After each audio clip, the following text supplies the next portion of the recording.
I am claiming 2026 as my fucking year.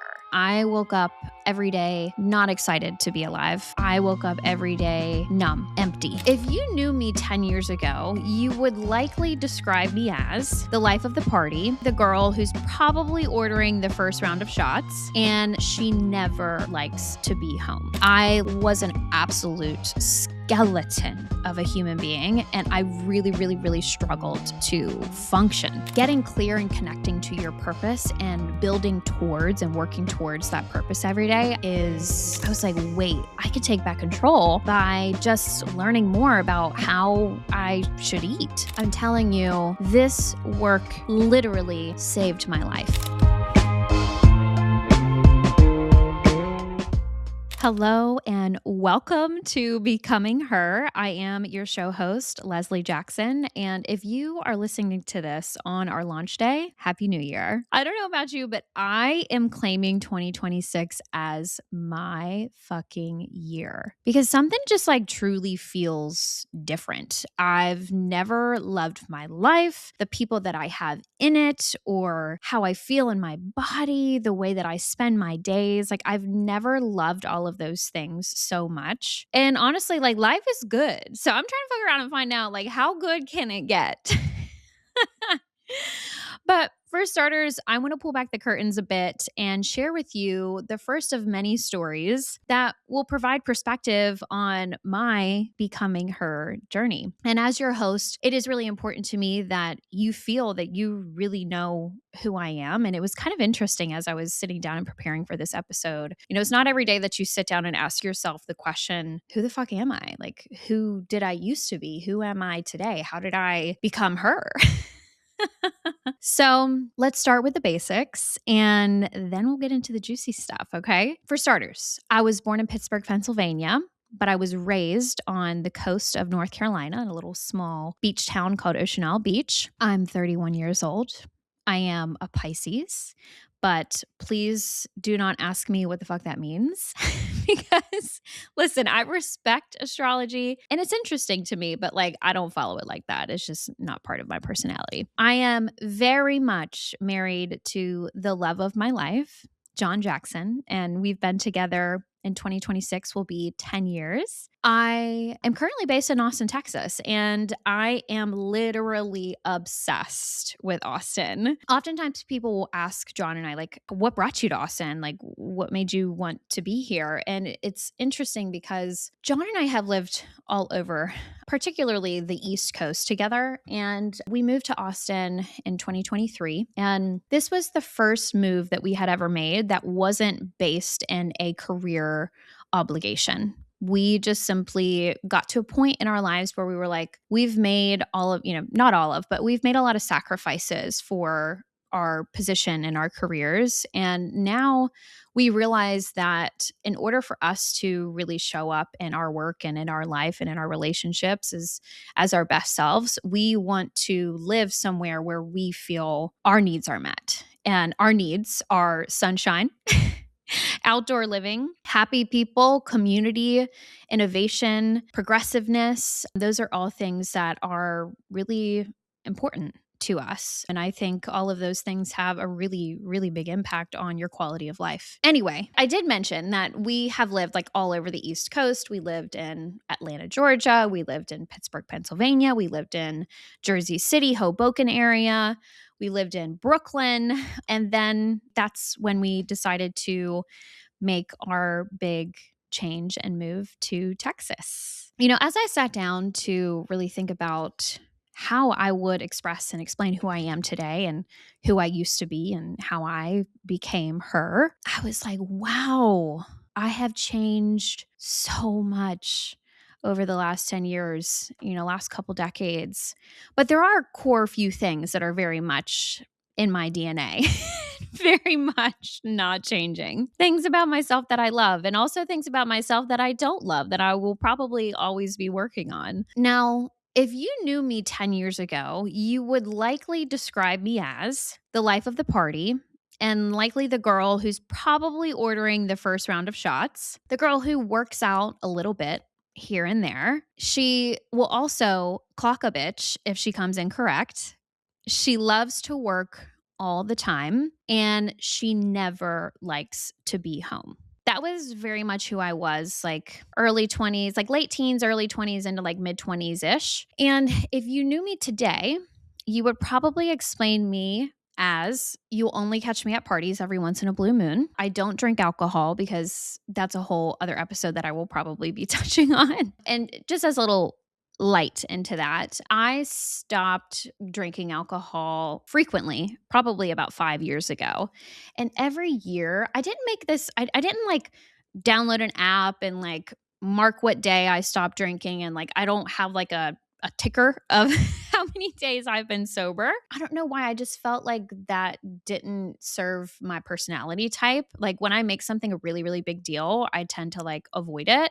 So I usually like to kind of try to turn mountains into like molehills whenever I'm trying to accomplish something, at least in my head. And so I kind of just said to myself, like, why don't I just give it a try? Let's just like try seeing what it's like going to social settings and different things and stuff like that sober. And I was fine. Like it took time. It took a lot of people adjusting to my consumption decisions or non consumption decisions. But yeah, now I could say that I don't drink, but I also just say, if somebody asks me if I want to drink, I'm like, yeah, I'm not drinking tonight. Because if I'm like out on vacation, like laying beachside, I'm gonna probably have a margarita, but it has to be like the perfect scenario. And I have to really want it, which is like never at this point because I'm the type of person that like I get hangovers. Like I've never been the girl that can drink and like not feel it the next day. I've always been a lightweight. And even just one drink will have me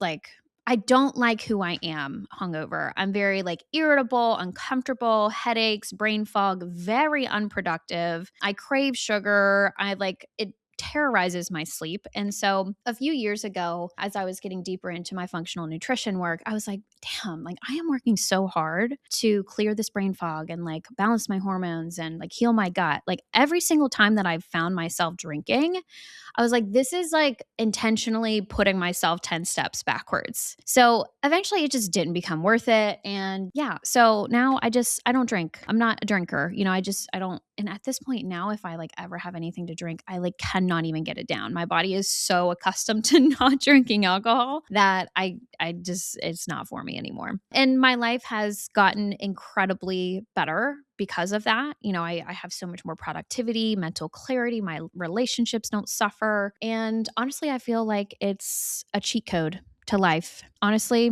if you are still drinking consistently, anyone who's not drinking is fucking zooming past you in the express lane.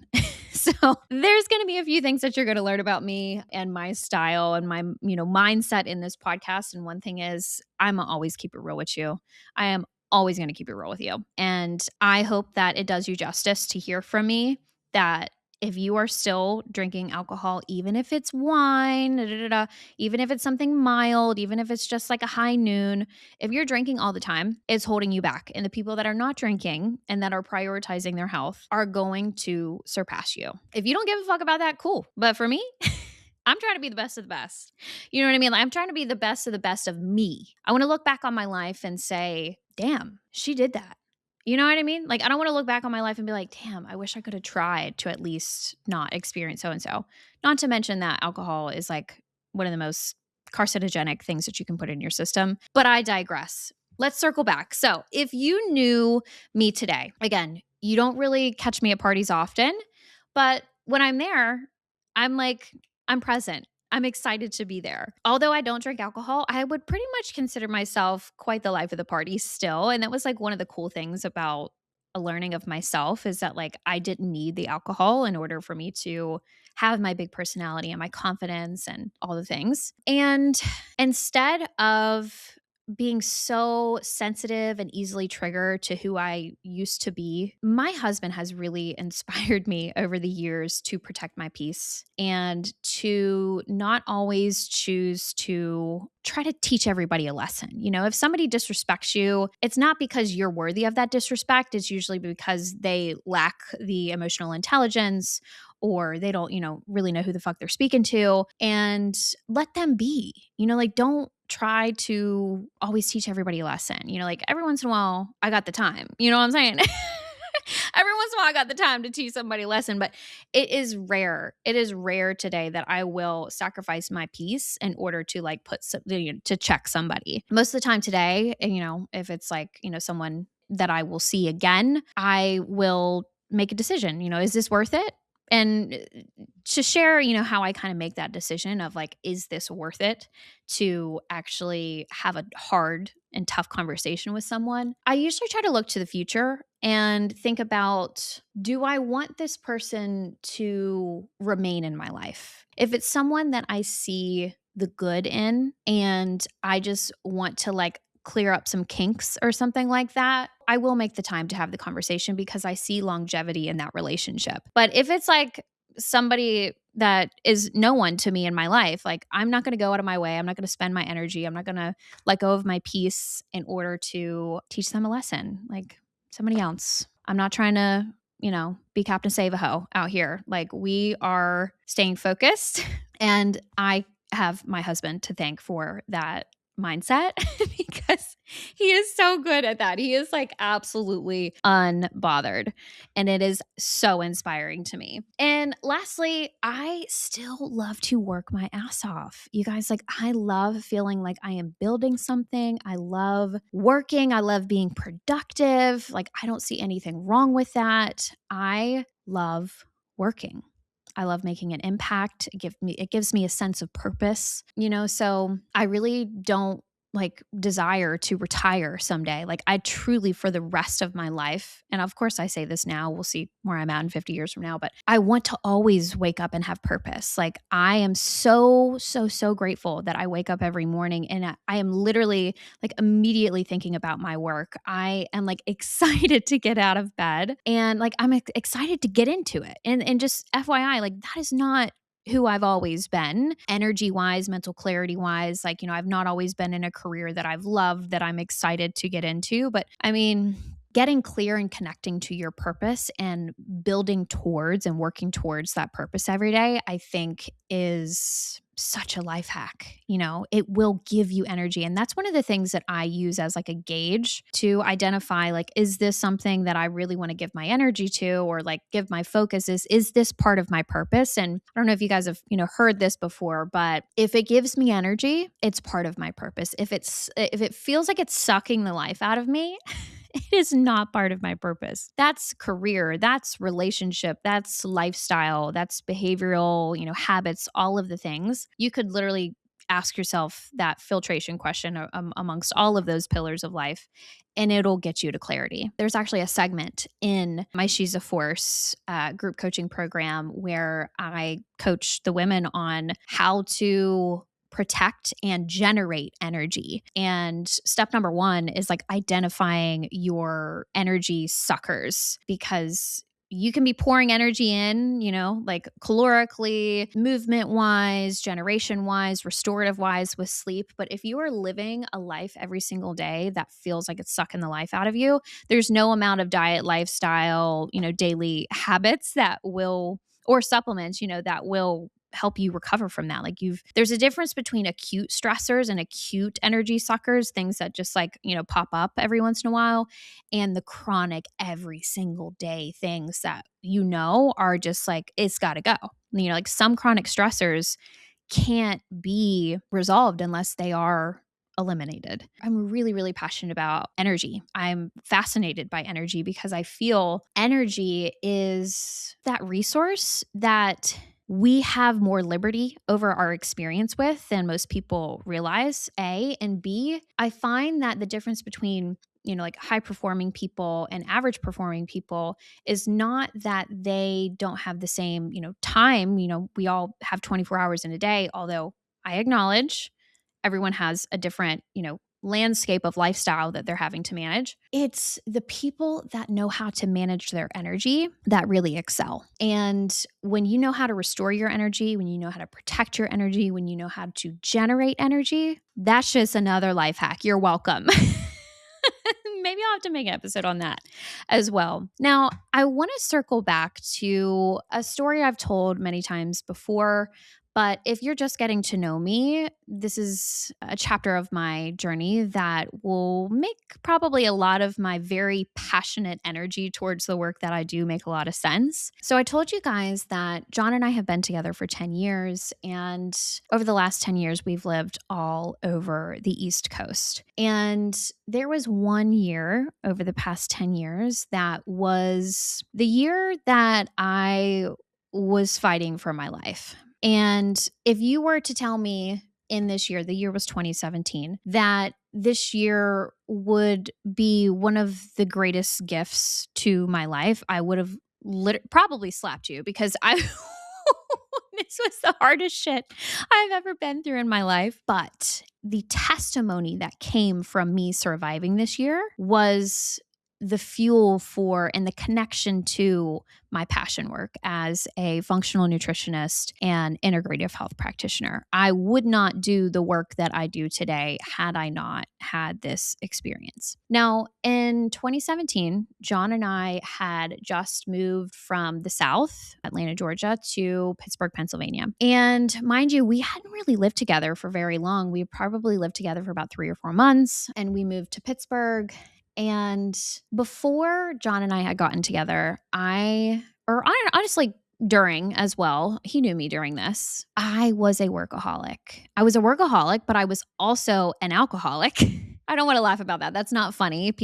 That's like a real, issue for people. But I drank all the time. I partied all the time. I worked all the time. And I just completely disrespected my body for so long. And then I just acted confused whenever, I was going out 6 nights a week, working seven days a week, day shift, night shift, all the things. So around like 2013 or so, I had gotten diagnosed with ADHD.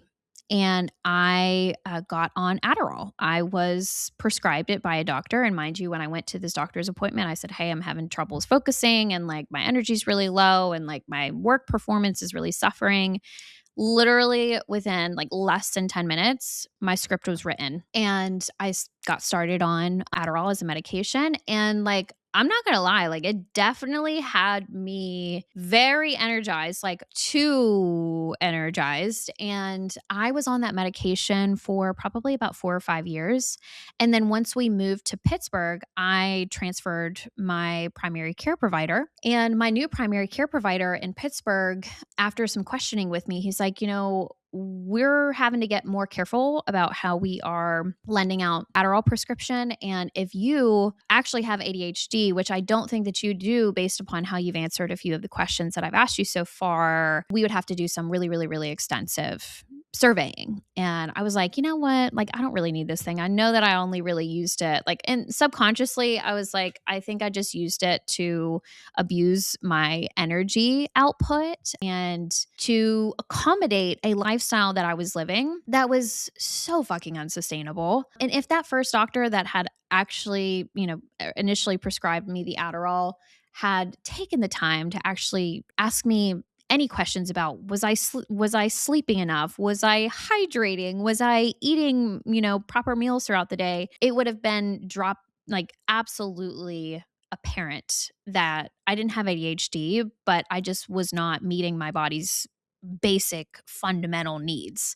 And that is why I had the brain fog and the fatigue and the anxiety and the weight gain and like all the things that I was experiencing. So fast forward, John and I moved to Pittsburgh in 2017 and I get taken off of the prescription. And I'm like, okay, no biggie, whatever. Like that's part of an old chapter in my life. Cool, cool, cool. So I get off of the Adderall and that doctor pretty much like debunks my ADHD diagnosis. And in comes the most insane withdrawal symptoms I have ever experienced in my entire life. I slept for like days. I would literally just like not even leave the bed. And my withdrawal symptoms went from being like chronically fatigued to like major hormone imbalances. Like my skin was going crazy, my anxiety was going crazy. And then it transitioned into like complete depression and numbness. I like was an absolute skeleton of a human being. And I really, really, really struggled to function. Like getting out of bed in the morning was a massive celebration if I could get it done. And mind you, like John and I had just moved in together. So I'm like, holy shit, I just moved in with John and I don't know who the fuck I am anymore. Like, what is going on with my anxiety and my body? Like, I felt insane. Like inside, I literally couldn't even put words to how terrible I felt. And this went on for at least a year. And I went to many different like psychiatrists and therapists. And I just like was asking them, like, I cannot go back on this medication. Like, I can tell that my nervous system is absolutely like shooketh from having been on Adderall for 4 or 5 years and not having needed the diagnosis. And it was incredibly disheartening. I felt very hopeless. I've never shared this publicly. I very much did not want to be alive because I was not me. Like, I woke up every day not excited to be alive. I woke up every day numb, empty, had nothing in me. There was no life in me. I was just on autopilot. And it was very hard, to be in. I mean, also at the time, FYI, I had just landed an incredible job. I doubled my income. I knew I had met and was with the love of my life. We had moved to Pittsburgh in this really dope apartment, and we had these really great close friends there that were so good to us and are still our best friends today. Shout out Justin and Tori. There was nothing in my life that made sense for me to feel as depressed or as anxious or whatever as I did. So I just got really desperate. I got so desperate for answers. Like, is this who I am off of this medication? Like, that's what was looming my brain like all day, every day for a year. And then I started doing a lot of research, and I had actually read a lot of stories from a lot of people that had had similar experiences transitioning off of the medication. And the symptoms that I was experiencing, again, major hormone imbalances. I didn't know they were hormone imbalances at the time, but like I had major painful cystic acne, bloating, weight gain, brain fog, like severe, like bone tired chronic fatigue. So I started researching because like my doctors had no answers for me, and their only recommendation to me was like, okay, well, if you feel so shitty off of this medication, then you should just get back on it. I was like, you're not listening to me, honey. That's not an option on the table. Okay. So, in true Leslie form, I decided to take things into my own hands, and I decided to do as much research as I possibly could to fight to get my life back, to get my health back. And everything that I was researching, like how do I recover from anxiety? How do I recover from depression? And like all these symptoms, and everything was pointing to everything that is functional nutrition. You got to get sunlight. You got to get your steps in, you got to walk, you got to move your body, you got to get enough sleep, you got to hydrate, you got to eat less inflammatory foods because that, the inflammatory foods that you consume and impacts your neuroinflammation. And I was just absolutely nerding out. And so once I discovered like how impactful nutrition was to my mental health experience and my physical like body health experience, I was fascinated. I was like, wait, I can take back control by just learning more about how I should eat. I never looked at food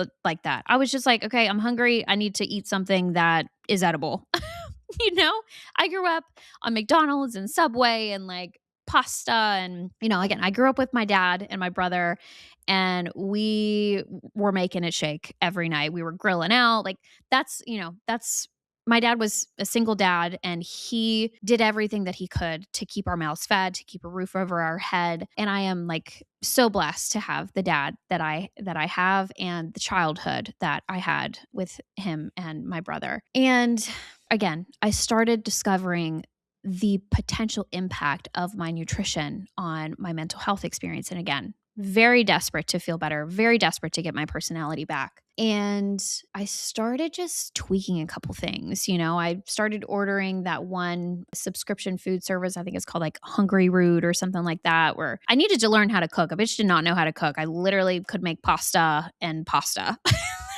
the only thing I knew how to cook like 7, 8, 9 years ago. I don't know, whatever year that was. So I just started like making little pivots and I couldn't get myself to work out at the time. Like I was so depleted, but I did walk. I started walking. Like I would get myself up and go to the gym and I wouldn't lift any weights. Like I didn't have it in me mentally. I couldn't get myself to endure any more pain or discomfort, but I could get myself to walk. And the walking made a massive difference for me, just as like a bridge into like reconnecting to movement in my healing journey. I then became pretty curious about like hiring a nutritionist because I didn't know shit. And then at this time, about a year and a half or so had passed, and I was starting to feel a little bit of relief, and there was a little bit of hope coming along. And then John and I moved. He got a job offer in New York City, a really dope job offer. He like worked in Soho at a startup. It was like his dream. I had no desires to live in New York City. I was never the girl that was like, I want to grow up and live in New York City. Like, no. That I always knew that I desired a big life and likely a city life, but New York City honestly felt like too much for me. So, yeah, like I was still really trying to recover. He got this great job offer and we were like, "All right, moving to New York City." So we moved to New York City and I started looking into hiring a nutritionist. And then I discovered that I could become a nutritionist. And I was like, wait a minute, like, hell yeah. Like, I am so into this. Like, I was starving for information and clarity and understanding and like every single little thing that I started learning about like the brain gut connection and food and nutrigenomics and hormones and like how our nutrients and vitamins and minerals like impacts our cellular expression and our genetic expression. Like it just could not get more palatable to me. And it was so cool because for the first time in my life, I had felt like damn, like maybe this might be my passion work, you know? I became a nutritionist. I found a really incredible private certification program. I went through that program over the course of 6 months and fell in love with nutrition and like functional health more and more every single day. And as time was going on, as I was like removing really inflammatory foods and like introducing more nutrient dense foods, and by this time I was getting back into workouts again. Like I started to like feel a glimpse of myself coming back. And I was like, "Oh my gosh, okay, so that like really empty person that I thought that I was off of Adderall is not who I am. That's not who I am off of that medication. It needed time and it also needed me to participate in my healing journey. There was no medication that was going to rescue me from the hole that I was trying to crawl out of. Like I was going to have to slowly start to understand my body and start to meet its needs. That's where this whole process started, was me just like absolutely abusing my body and abusing its limits, not listening to it. And yeah, I became a nutritionist, and my nutrition work introduced me to the functional medicine space and the functional nutrition space. And I started to get introduced to like leading functional medicine doctors like Dr. Mark Hyman and Dr. Will Cole. And they really started to revolutionize the way that I thought about the human body. I always thought growing up, like, okay, if there's an ailment, you go to the doctor, you get a medication or a script, you go take it, and it just like goes away. And they really started to completely revolutionize how I thought that I could impact my health experience. So then I found a certification program that actually certifies you not only as a nutritionist, but a functional nutritionist, which is one of the biggest differences between nutrition work and functional nutrition work is meeting your body's basic fundamental needs. Usually it's focused on weight loss and things like that. Now, functional nutrition work is more focused on actually identifying the root cause of any specific imbalance or dysfunction or symptom that's going on in the body, and using a functional approach or an integrative approach to solve the root cause of that symptom. And that was fascinating to me. So I went from nutrition to functional nutrition to integrative health practitioner today. And I'm telling you, this work literally saved my life. There is no medication that exists that could have me feeling and functioning and performing as good as I do today. Like, it's just not possible. There is no medication that is going to replace the role that movement and strength training and hydration and eating real human food and purpose and connection and sunshine and relationships. Like, there's no medication that can serve that role in any human's life. And thankfully, I get to sit here today and tell you that I healed from the inside out. I was able to heal my anxiety, depression, cystic acne, painful, debilitating periods, bloating, like all of the things. And I won't go into exactly how I did all of the things today. We're going to be unpacking that, many times in many episodes likely in the future. But one of my main purposes in sharing this story with you today is that I really want more people to believe in the body's ability to heal. And if you are in a position today in feeling a certain way in your mind or in your body where you're like, should I just get used to being here? Or is there hope? Is there something that likely will be able to help me feel like myself again? I just want you to know that I've been there, and I do believe in the body's ability to heal when we do meet its needs. And its needs are pretty basic. But also, thankfully, we know more today about the human body than we ever have before in human history. And there's an ability today to go from not just surviving to average health, but to take it from average health to top tier elite quality of life and health, where you are performing mentally and physically at a level that you likely didn't even believe, couldn't believe would be possible unless you experienced it for yourself. And so if you needed a sliver of hope or a story that will reconnect you to that hope that you are deserving of healing, that your body is equipped and brilliantly designed to know how to heal itself, I hope that you see yourself in my story, because I was at a place in my life where I really did not know if I was going to make it out alive. And I didn't just make it out alive. I feel better and perform better and am more comfortable and excited for life every single day today than I ever have been before in my existence. So I am so excited to pursue this podcast journey with you all. And that is just one really significant chapter of my Becoming Her story that I deeply hope inspires you. It's one that's not always easy to share, but is one that really reminds me how far I've come. And it re-inspires me and reconnects me to the root of where my passion for my work came from. And I am so excited to hear your stories and to share more.